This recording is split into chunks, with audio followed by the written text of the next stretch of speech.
अखंडमंडलाकारं व्याप्तं येन चराचरं तत्पदं दर्शितं येन तस्मै श्री गुरुवे नमः। अज्ञानान्धस्य लोकस्य ज्ञानाञ्जनशलाकया चक्षुरुन्मीलितं येन तस्मै श्री गुरुवे नमः। अध्यात्म विश्व विज्ञान यूट्यूब चैनल पर उपस्थित सभी प्रेमी पाठक मित्र आचार्य गुरुजन और सब्सक्राइबर्स शेयरकर्ता आदि सभी मित्रों का हार्दिक स्वागत समादर है।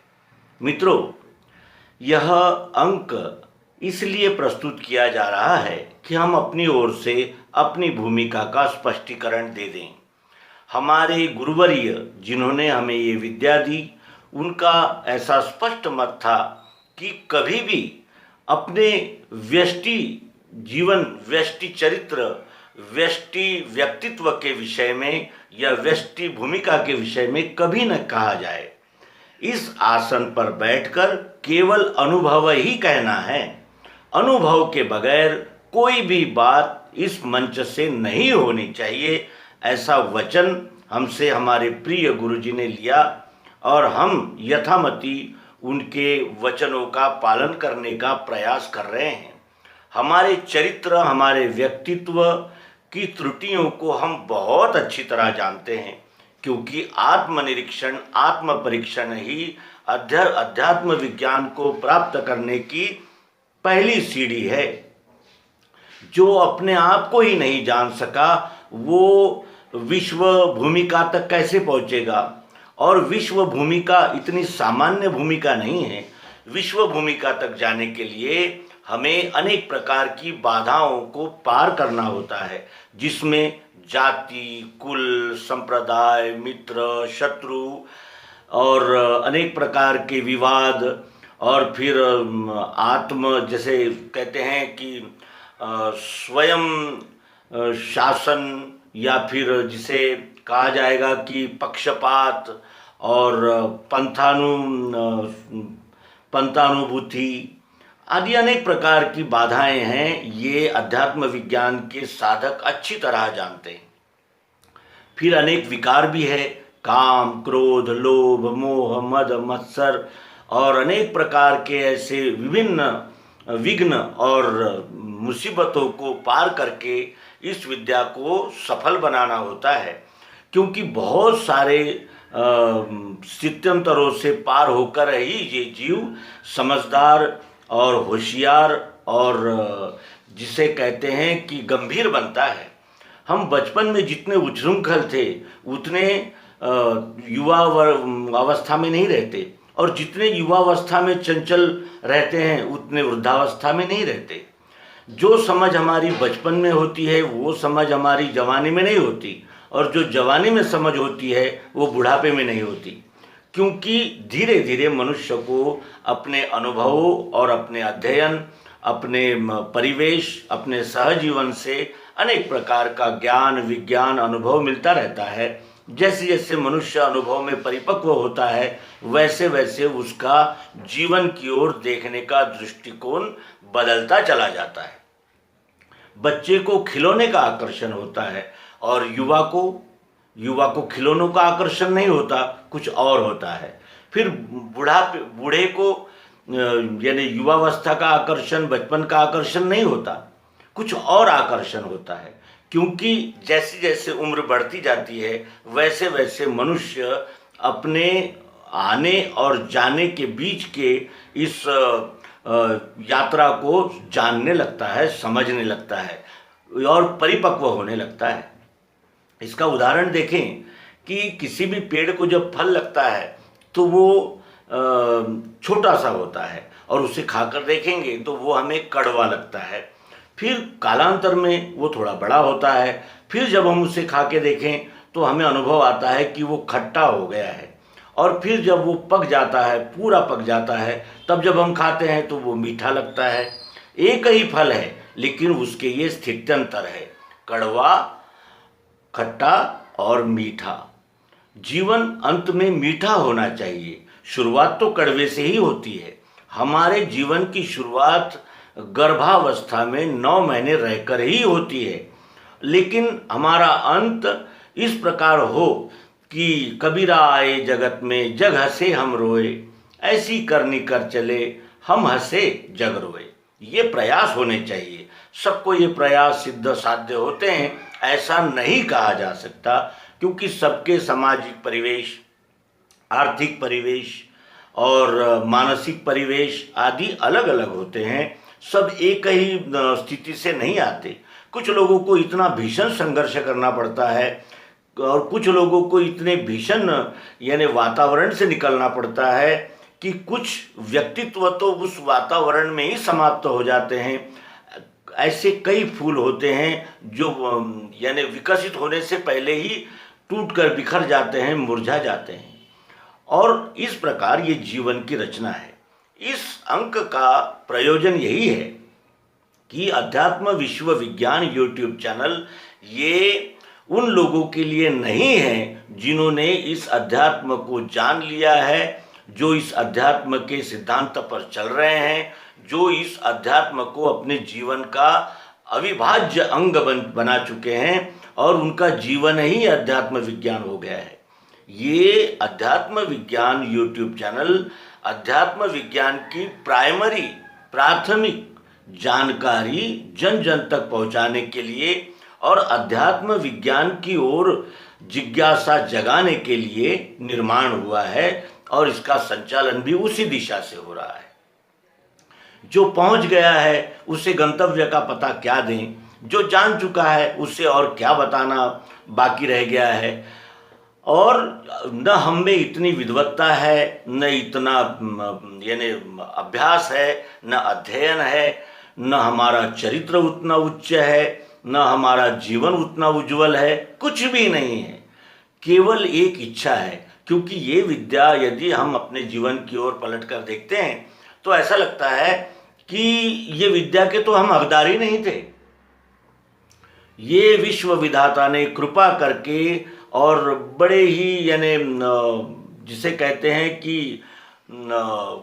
अपने कृपा कटाक्ष की अंतिम सीमा करके हम जैसे पामर, निकृष्ट और जिसे कहते हैं कि अत्यंत बुरे व्यक्तित्व को भी इस दान से समृद्ध कर दिया।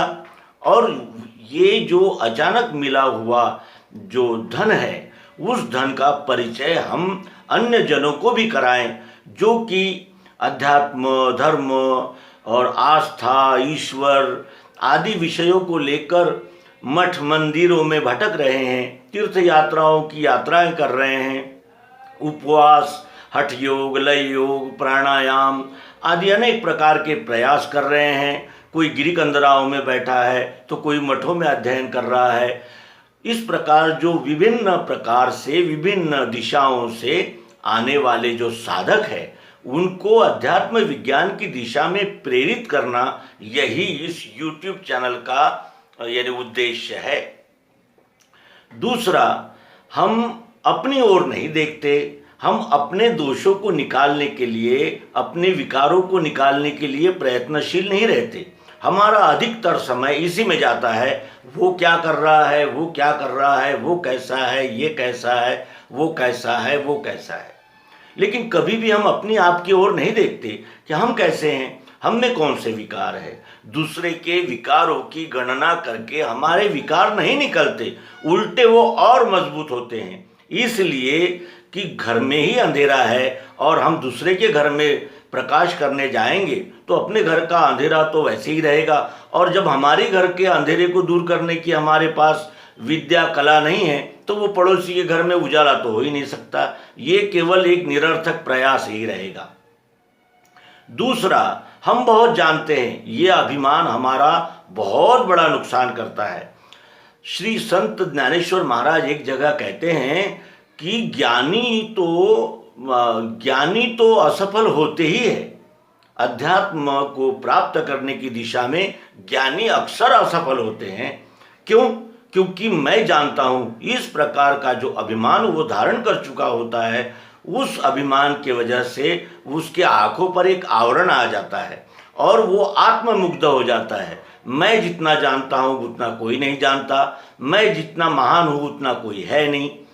इस प्रकार की भावना और इस प्रकार के विचार हमें आगे नहीं बढ़ने देते। जो लौचिक होता है, जो मुड़ना जानता है, वही कुछ बन सकता है। जो मुड़ नहीं सकता वो बन नहीं सकता। और ये इसलिए कहा जा रहा है कि कुछ मित्र ये इसमें आनंद लेते हैं कि वो क्या कर रहा है, वो क्या कर रहा है, वो ऐसा है, वो वैसा है, वो वैसा है, वो वैसा है। लेकिन हम अपने अंदर अगर झांके तो हमारे जो त्रुटियां हैं, हमारे विकार है, वो निकालने में हम स्वयं की सहायता कर सकेंगे। ये स्वयं सहायता की बात है। ये मान सम्मान प्राप्त कर लेना, अपने नाम का डंका बजाना और बहुत महान हूँ ये दर्शाना, इसका ये मंच और ये विद्या नहीं है। ये विद्या के लिए भगवान श्री मायानंद जी चैतन्य अल्प में कहते हैं कि महिमा सद्गुरु की ये निज बोधार्थ है कही। अपने आप को बोध देने के लिए ये सद्गुरु महिमा है। सद्गुरु महिमा तालियां प्राप्त करने के लिए या गालियां प्राप्त करने के लिए, ये एक दूसरे की त्रुटियों की ओर इंगित करके आपस में लड़ाइयां करने के लिए नहीं है। ये तो संघ शक्ति बढ़ाने के लिए है। और आज अगर हम विश्व की ओर देखते हैं तो हमें ऐसा नजर आता है कि एक क्लिक पर हम लंदन में बैठे हुए किसी मित्र से बात कर सकते हैं। एक क्लिक पर हम बड़े से बड़ा पेमेंट कर सकते हैं। यानी जो जीवन है वो और सर्वसमावेशक और सहजीवन के लिए अनुकूल होता चला जा रहा है। ये संघ शक्ति बढ़ने का ही परिणाम है। और भगवान श्री मायानंद जी चैतन्य इन्होंने कहा कि ये कलयुग है, कलयुग के अनंतर सतयुग आता है। सतयुग में विश्व ही परमात्मा है, यह मनुष्य की सार्वत्रिक बुद्धि होती है और इसी बुद्धि को धारण करके ये सभी जीव कार्यरत होते हैं। इसीलिए इस विद्या को अधिक से अधिक बढ़ाना चाहिए, जन जन तक ये विद्या जाना चाहिए। जिस विद्या के प्रकाश से हृदय में तेजस्वी ज्ञान का उजाला होता है और उस उजाले में जब हम इस विश्व के साथ अपने परिवेश, परिवार, समाज, देश के साथ जब व्यवहार करते हैं तो हमारा वो व्यवहार सहिष्णु, सर्वसमावेशक और प्रसन्न और आनंददायी हो सकता है। तो मैं अपने सभी ज्येष्ठ मित्र जो आचार्य है, गुरुजन हैं, अनेक जिनके शिष्य हैं, अनेक परंपराधारी है और कुछ लोग तो बड़े बड़े मंचों से व्याख्यान देते हैं, बड़े बड़े मंचों से अध्यात्म विज्ञान का उपदेश रखते हैं, उन लोगों से विनम्रतापूर्वक इस मंच के माध्यम से हम निवेदन करना चाहते हैं कि ये YouTube चैनल आपके लिए नहीं है। आप तो सब कुछ जान चुके हो। ये YouTube चैनल उन लोगों के लिए है जिनका अभी तक प्रतिमा पूजा, व्रत, वैकल्य, कामना प्रधान यानी अनेक प्रकार के जो कार्यकलाप है या फिर जो ज्योतिष और भविष्य आदि शाखाओं में बैठे फंसे हुए हैं या जो रोचक भयानक मानिंदियों में अटके हुए हैं, उन लोगों की यथामति यथासंभव आंखें खोलकर उनको श्री कृष्ण जी ने दिए हुए इस परम पावन बोध की ओर आकर्षित करना है, मोड़ना है, जिज्ञासा जगाना है और अन्य कोई इसका उद्देश्य नहीं है। इसलिए पुनः प्रार्थना करते हैं कि जो पहुंच चुके हैं वो इस YouTube चैनल को कृपया न देखें, क्योंकि उनका इससे कोई लाभ होगा नहीं। और हम इतने विद्वान और इतने महान, इतने पंडित और इतने वाक्पटु, इतने वाक्कुशल और इतने यानी जिसे कहते हैं कि विशेष नहीं है कि हम उन्हें आकर्षित कर सके। वो तो पहुंच चुके हैं। जो पहुंचा हुआ है उसे मंजिल का पता बताने का कोई प्रयोजन ही नहीं है। ये उन लोगों के लिए है जो धर्म, अध्यात्म, ईश्वर आदि विषयों पर आज जानकारी के लिए भटक रहे हैं और ईश्वर कृपा से हमें ये ज्ञान प्राप्त हुआ है।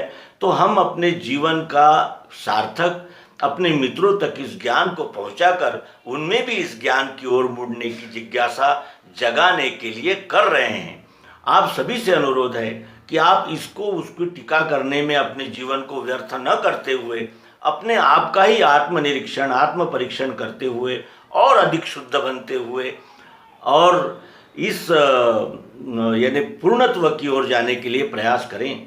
श्री जीवनानंद जी चैतन्य, स्वामी श्री जीवनानंद जी चैतन्य एक बात कहते थे कि मंजिल बहुत दूर है, हम सब यात्री है, जो जहाँ तक पहुँचा है वो वहाँ से आगे की बात करे, उसके पीछे की बात न करे, क्योंकि पीछे तो वो अनुभव हो चुका है, हम पीछे से तो आ ही रहे हैं, अब आगे बढ़ना है। और आगे बढ़ने के लिए सबसे पहली शर्त यह है कि हम वो क्या कर रहा है, ये क्या कर रहा है, इधर ध्यान न देते हुए सदैव आगे बढ़ें। दो चोर थे, दोनों ने एक ज्वेलरी की दुकान में, एक जौहरी की दुकान में चोरी की और दोनों ने अपनी अपनी झोलियां भर ली और वहाँ से निकल गए। उन्होंने सोचा कि अब इस चोरी की खोजबीन होगी और पुलिस हमें पकड़ लेगी, तो उन्होंने सोचा कि क्यों न यहाँ से भाग जाएं। तो वो नाव के सहारे जाने लगे, तो दूसरे देश को जाने के लिए हवाई जहाज में बैठ गए। अब दोनों चर्चा कर रहे हैं कि तुम्हारे पास क्या है और तुम्हारे पास क्या है। दोनों ने अपनी अपनी गठरियाँ खोली। एक के झोली में हीरे तो आए थे लेकिन वो छोटे छोटे थे, लेकिन दूसरे की झोली में एक बहुत सुंदर और बहुत महंगा और बहुत आकर्षक ऐसा हीरा था।